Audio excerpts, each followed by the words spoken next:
Oh, he doesn't work there no more. Well, he works in the Hill office. Can I help you with something? Oh, he's at a different MP's office now. Well, he's with the same MP, but he's just at the parliamentary office. Oh, I see. Okay. Well, I'm not a first time caller. I call quite often, to be honest. Different MPs' offices, not just this one, asking serious questions, looking for some serious answers.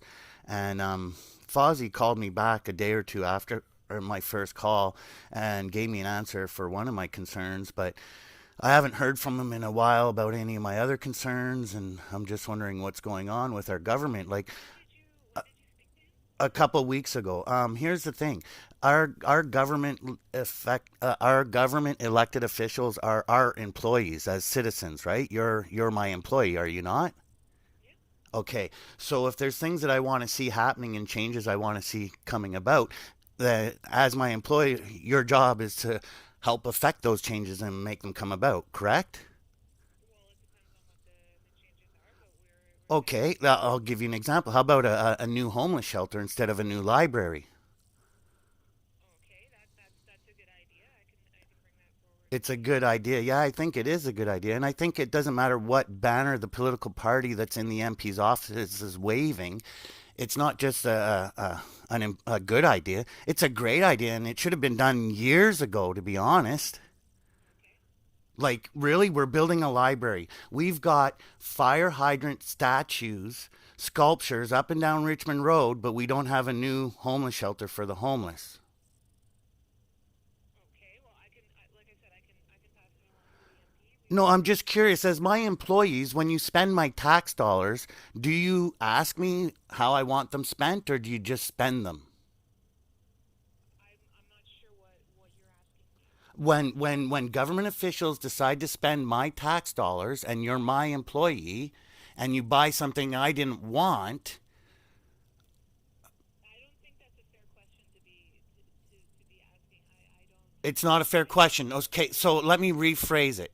Do you not think maybe before the government spends the public's tax dollars, maybe they make an inquiry to the public? Would you like to see some fire hydrant sculptures going up and down Richmond Road paid for with your tax dollars? Even a better question: was the artist who did those sculptures from Ottawa, even from Canada, or was he from another country? Did a Canadian artist get paid for those sculptures on Richmond Road? I'll have to get back to you on that one. I don't know off the Okay, top of here's my head. another one I had for Fozzie. The now that marijuana has been legalized, the nonviolent pot offenders. When is the last nonviolent pot offender behind Canadian bars going to be released? Will it be before the end of 2019, by 2021, by 2022? Because any single nonviolent pot offender behind bars while marijuana is legal is a strain on the taxpayers. Not to mention that those nonviolent prisoners are sisters, brothers, cousins, aunts, uncles. They're mothers and fathers. They're people that have loved ones waiting for them to come home. Okay. So do you want an answer? You want an answer on that? That's a Yeah, legitimate yeah, I question. would love a serious answer on that one. That's a big one for me.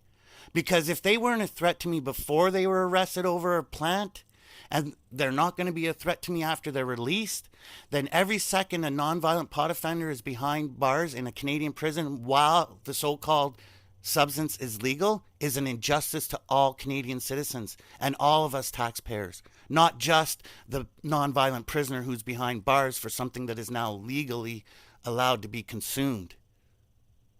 Yep, that's a good point. Yeah, it is a very good point. And I think So somebody needs to get on that and phone me back with a good, serious answer to that question. okay, so what's the best number to reach you at? 613 Yep. 282 9494. And what's your name? Chris. Chris Chitteris, Fight the Good Fight. That's my name. I am Okay. trying to fight for people that don't have a voice or aren't being heard. I'm trying to fight for the people who don't vote, that no one wants to listen to, but wants to see better changes. The people that work and get taxed and are questioning why the debt isn't going down, and questioning why they see ads in the metro for food banks being closed down because it's not in the budget. 140 something thousand dollars isn't in the budget, but yet what happened? Did the lottery sales of the $3 scratch tickets drop off that month? Look it. If one political, sorry, prime minister wrote into law, until the deficit is paid off, the revenue from lottery, tobacco, alcohol, and now, if you want, marijuana sales, all the government revenue coming in from those four items alone will go to pay off the deficit till the deficit is paid off. So if I want to have a child someday, that child won't be born into a world of governmental debt in this country. Okay, I will get back to you on that question, and I will also I'll also ask Fuzzy to look into it as well. Yes, thank you. And I wouldn't mind hearing from Anita. It doesn't matter what riding I live in, it doesn't matter how I vote. I'm a human being. I live in this country and I have feelings and I have concerns, and I worry about my fellow citizens, not just myself. And what's happening are injustices. Anita does have drop-in hours every Friday, and you can come and speak to her one-on-one about any topic. Perfect, perfect. Because you know what? You know what? I don't care what banner the political party is under. If the political parties don't start giving us what we want, people will stop voting and there'll be no more power for anybody in politics.